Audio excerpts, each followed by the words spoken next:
Well, the history of Abbotsbury really starts with old King Canute, and he who tried to push back the waves, and it's reputed that he actually did that here on Chesil Beach. But it's one of his servants, somebody called Orc, who really started the abbey here at Abbotsbury.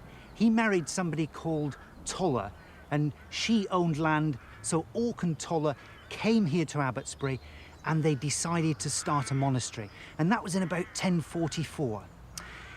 Then the abbey really got underway, and if you come here today, although the abbey church isn't here, there's remnants that tell us of what a grand and very prosperous place this was.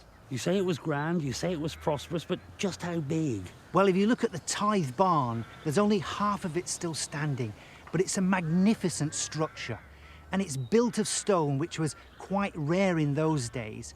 And if you look at the gateway where all the produce would go in through that doorway, you can see it's something like a doorway almost like out of a cathedral. And as the carts would roll through that magnificent doorway full of produce, the farmers used to say a wonderful medieval saying, which was, "We've cheated the parson, we'll cheat him again, because why should the vicar have 1 in 10?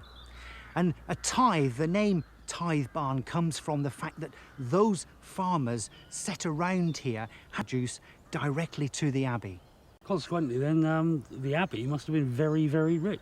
Well, it was very rich, and there were 2 communities working and living together here in Abbotsbury. You've got the monks and the abbey church and all the rooms that go together with that, and their work was done inside the church.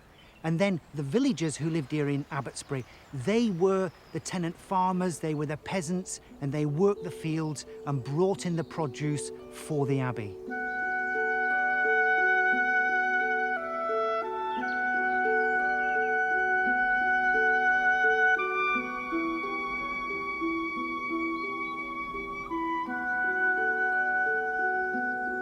Why are all these places in ruins? Was it necessary to actually knock them down, or was that what happened? Well, they're a great source of building material, and so people would come here and see this church that was no longer functioning and say, right, we'll have that side of it. You can have the east, we'll have the west.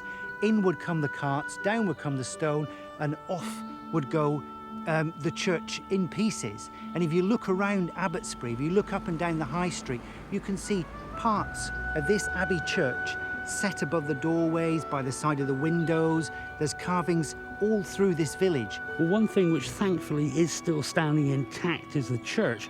Was that part of the abbey? Well, a very good question. It comes back to these 2 communities that were living side by side and almost intertwined, because the monks didn't want the villagers encroaching inside their abbey church. So they built them a small parish church at the side here. Now, this is fascinating, because I know you're a professional stonemason. Is there a story in every bit of stone you see? There is a story in every bit of stone that you see, and especially this little part of the coastline from Portland down to somewhere, say, Exmouth. You've got a huge geological sort of thing that happens. You go from Blackstone, which is the best limestone in Britain, and you go all the way down through a course of, 50 or 60 miles, down to rusty red sandstone down in Devon. And you've travelled something like 300 million years in that geological journey. So this coastline, I mean, I walk this coast path quite often, and that sort of, geological change is a fascinating thing, especially for a stonemason. And the great thing is, if you look at the villages that are attached to this coast, if you walk the path and then come inland to these villages, you'll find that each village uses its local stone. So man needn't interfere, use those stones for those stones still to tell a story. Absolutely, yeah.